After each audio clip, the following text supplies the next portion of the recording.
gone. Edged and taken. It's a beauty. Test ম্যাচের ওই লজ্জাজনক হারের পর অনেকেই ভেবেছিল জিম্বাবুয়ে হয়তো ওয়ানডেতেও চেপে বসবে, কিন্তু হারারে স্পোর্ট ক্লাবে আজ যা হলো সেটা কোনো ক্রিকেট ম্যাচ ছিল না, ছিল স্রেফ ধ্বংসযজ্ঞ। মাত্র ৭০ রানে ৮ উইকেট হাওয়া, আর এই ধ্বংসস্তূপের উপর দাঁড়িয়ে যিনি চৌড়া বুকে হাসছেন তার নাম নাহিদ রানা।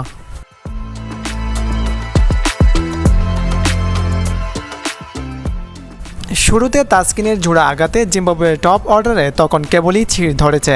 ব্রায়ান বেনেট আর ক্রেগ আরভিনকে ফিরিয়ে তাসকিন যখন স্টেজ রেডি করে দিলেন তখনও কেউ ভাবেনি সামনে কি ভয়ঙ্কর সাইক্লোন অপেক্ষা করছে।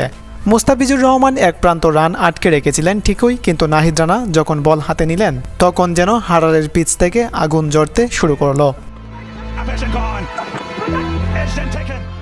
নাহিদের ১৪০ কিলোমিটারের এক একটা বাউন্সারে রীতিমতো দিশেহারা হচ্ছিল জিম্বাবুয়ান ব্যাটসম্যানরা। এই বছর ওয়ানডেতে ২৪টা উইকেট আর একমাত্র বোলার হিসেবে দুটো ফাইফার। পরিসংখ্যান তো আর এমনি কথা বলে না।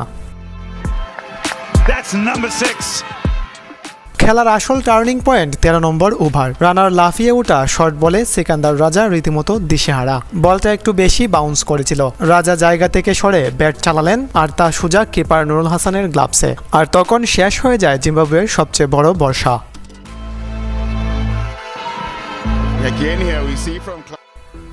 এরপর মাঠ ভেড়ে রানার অফ স্টাম্পের বাইরের বিষাক্ত বাউন্স আর সোজা শান্তর হাতে ক্যাচ। ০ রানে বিদায়। মাদানদেও টিকলেন না। ড্রাইভ করতে গিয়ে ব্যাকওয়ার্ড পয়েন্টে ক্যাচ দিয়ে ফিরলেন মুসাদ্দেকের হাতে। এক প্রান্তে যখন ইনোসেন্ট কাইয়া ২৬ রান করে মাটি কামড়ে পড়ে থাকার চেষ্টা করছেন, রানা যেন মুচকি হাসলেন।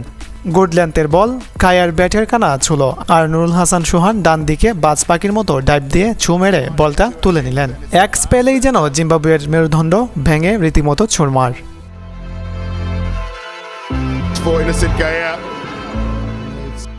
নাহিদ রানার এই এক্সপ্রেস পেস আর ম্যাজিক স্পেল যদি আপনার বুকে উত্তেজনার কাঁপন ধরিয়ে থাকে তবে ভিডিওতে একটা লাইক দিয়ে স্পোর্ট ট্রেন্ড নেটওয়ার্কের সাথেই থাকুন। তাসকিন মুস্তাফিজদের মতো সিনিয়রদের ভিড়ে নাহিদ রানা আজ যেভাবে গতির ঝড় তুলে পুরো জিম্বাবুয়ে টিমকে একাই দোষিয়ে দিলেন তাতে একটা প্রশ্ন থেকেই যায়, এই মুহূর্তে কি বাংলাদেশ ক্রিকেটের সবচেয়ে ভয়ঙ্কর পেসারের নাম নাহিদ রানা?